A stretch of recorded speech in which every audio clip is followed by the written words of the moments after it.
Og til máls tekur hv. 4. þingmaður Suðvesturkjördæmis, Árni Páll Árnason, og beinir fyrirspurn til hæstv. fjármála- og efnahagsráðherra.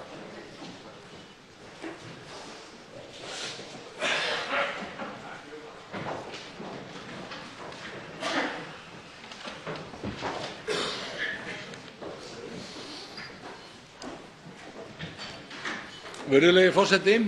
Við erum að upplifa fordæmalausa stöðu í íslenskum stjórnmálum og kastljós umheimsins beinist að Íslandi með öðrum hætti en dæmi eru í þeirri sögu. Sérstaða Íslands er að hér höfum við forystumenn í stjórnmálum sem hafa átt viðskipti úr skattaskjólum. Og það er ekkert annað vestrænt land í sömu stöðu. Forseti Íslands orðaði það vel í yfirlýsingu sem hann gaf samtöl sín við erlenda fjölmiðla að mikilvægt væri að skapa sátt meðal þjóðarinnar með hag og heiður Íslands að leiðarljósi. Það er þung ábyrgð sem hvílir á forystumönnum ríkisstjórnar við þessar aðstæður og það er synd að segja að menn hafi risið undir henni síðustu daga og vikur.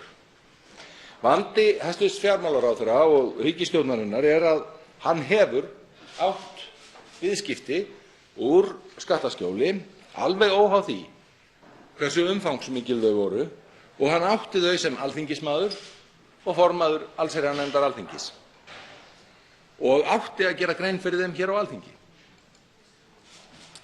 Og því vil ég spyrja hæstv. fjármálaráðherra, hvernig getur hann fundið það út að hann sé rétti maðurinn til að leiða vinnuna við að endurreisa heiður Íslands á alþjóðlegum vettvangi og að leiða sáttina sem forsetinn kallaði svo ágætlega eftir. Til máls tekur hæstv. fjármála- og efnahagsráðherra Bjarni Benediktsson. Virðulegur forseti. Vandinn við umræðuna fyrstu dagana eftir gagnarleikann mikla hefur verið sá að menn gera akkúrat það sem hv. þingmaður var að gera hér, sem er að setja á sömu hilluna þá sem hafa stundað alþjóðleg viðskipti og gert það heiðarlega með gegnsæjum hætti og haft sín mál á hreinu og upp á borðinu, og svo hina sem að nýta sér félög og lönd á lágskattasvæðum í þeim tilgangi að svíkjast undan skyldum sínum sem borgarar hinna ýmsu ríkja.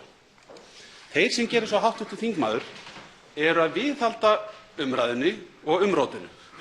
En vandi hv. þingmanns er reyndar dýpri en þessi, vegna þess að hann í kröfu sinni að nú verði gengið strax til kosninga er ekki mjög trúverðugur, enda augljóslega fyrst og fremst að reyna að bjarga eigin skinni, vegna þess að hann þorir ekki landsfund Samfylkingarinnar.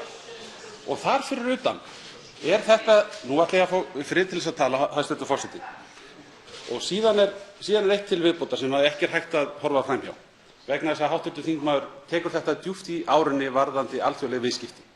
Hvernig var það þegar hann var bankaráðsmaður í Búnaðarbankanum og stjórn bankans ákvað að opna útibú í Luxemborg til þess að efla útlánastarfsemi bankans, efla tengslin við viðskiptavini, fara í aukin gjaldeyrisviðskipti og lagði þar með grunn að viðskiptum fjölmargra Íslendinga í gegnum útibú bankans í Luxemborg sem að síðan hafa haft ýmsar afleiðingar meðal annars fyrir samflokksmenn hv.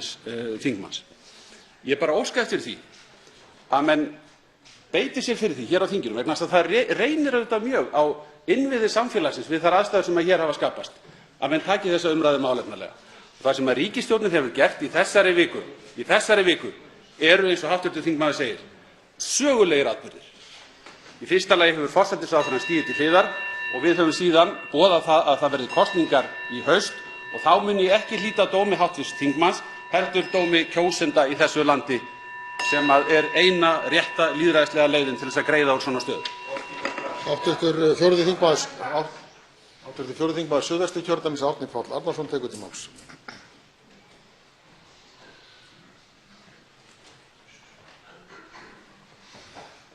Virðulegi forseti, það eru til tvær leiðir til að bregðast við erfiðum aðstæðum og því þegar tiltrúin hverfur á íslensk stjórnmál. Það er að leita leiða til þess að skilja aðstæðurnar og vísa veginn fram á við eða atast áfram eins og naut í flagi. Við sjáum hvorn kostinn hæstv. Fjármálaráðherra kýs. Nafn mitt er ekki í Panama-skjölunum. Ég átti ekki fyrirtæki á Seyðisfirði. Og ef hæstv. Fjármálaráðherra hefur raunverulega á því trú að hann hafi ekkert að óttast, hvers vegna er hann að reyna að fresta sínu skapadægri? Hvers vegna þorir hann ekki að hitta kjósendur strax eins og ákall í samfélaginu?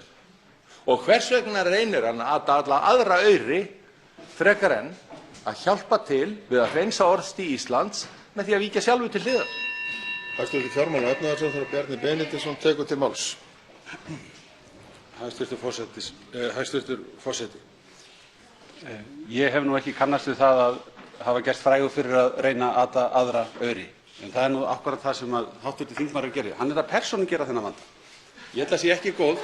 Hann er að lýsa því yfir hér að sá sem hér stendur þurfi að svara honum hér með þeim hætti að draga mín persónulegu mál upp á borðið. Ég held að það sé ekki góð leið til þess að komast í gegnum þessu umræðu. Ef ég gæti beðið þingmenn hér að halda aftur af sér þessa 1 mínútu sem ég hef til andsvara, þá væri það ágætt. Það er ekki bæði hægt að segja að það hafi ekkert gerst og að það þurfi eitthvað að gerast. Hér í þessari viku þá hefur gríðarlega mikið gerst. Forsætisráðherra hefur stigið til hliðar. Það hefur verið styrktur hér meirihlutinn á þinginu. Það er 38 þingmanna meirihluti fyrir áframhaldandi stjórnarsamstarfi og þessi umræða sem hv. þingmaður er að reyna að setja af stað hér er í raun og veru þingráðsumræðan sem á að fara fram á morgun. Og þessi ríkisstjórn, hún hræðist ekki þá umræðu. Við skulum taka hana og afgreiða hana með atkvæðagreiðslu á morgun.